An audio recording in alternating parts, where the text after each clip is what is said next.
Carl Shufeldt was my name, and I was raised up around Lenapah, Oklahoma. I was born just east of town, and we moved a few times back off. We went up to Wichita when I was young, and went to Barnstall, wound up back at Lenapah, and then I think I was about 9 years old when we come back there, and I started me a trap line along there. I caught muskrat, I caught coon, I've caught possum. Oh, that's about it as far as Muskrat? yeah. They're a real fine fur on them. They're nice. They're kind of like mink. Okay. The fur feels that way. Did you sell the hides or? Yeah.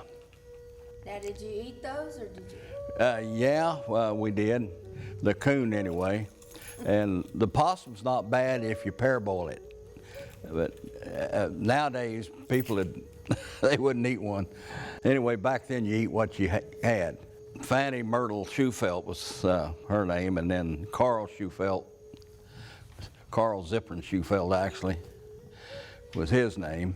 I got 4 sisters and 2 brothers. All me and the kids and my dad and my uncle was sitting around, and they was telling us that we was Cherokee. My great-grandmother, she lost her parents on the Trail of Tears, and a Shawnee family picked her up. Then when she got old enough to get married, well, she married this gentleman, my great-grandfather. They come down to Lenapah and got her allotment land, and then they opened the bank. They had the first bank that was ever there. When she signed up on the roll, she only signed up as half, because she didn't want to be under the jurisdiction of the Indian Bureau. And back then, if you was full, you didn't do nothing without, talking to them.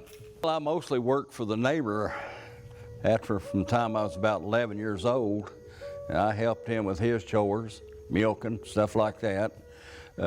He even had me running the tractor for about the time I was 11 years old, and worked in the field, went to school.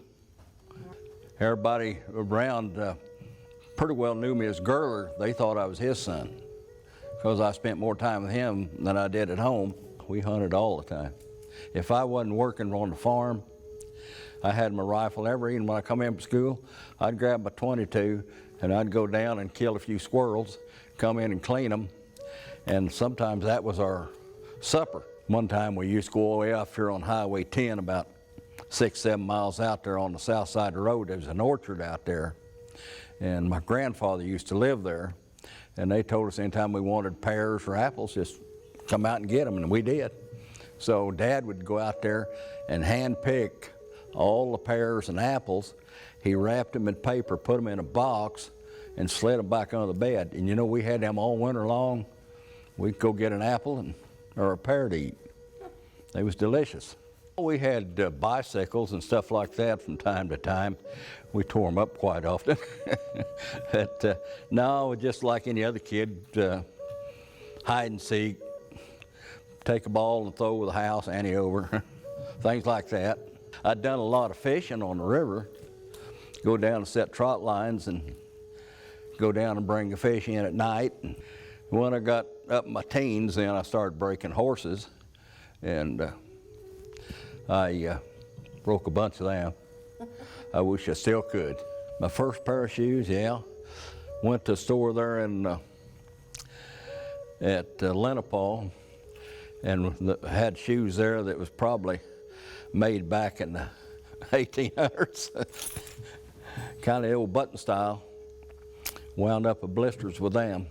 We'd go into Coffeyville and buy our groceries up here on Walnut Street, a little old grocery store. But all you done in that is go in and buy the necessities, because there wasn't money for anything else. Go in town and drink a Coke. I mean, when you come home on the weekend, sometime we got a hamburger. We couldn't afford a lot of meat, so otherwise we just had squirrel and rabbit and fish.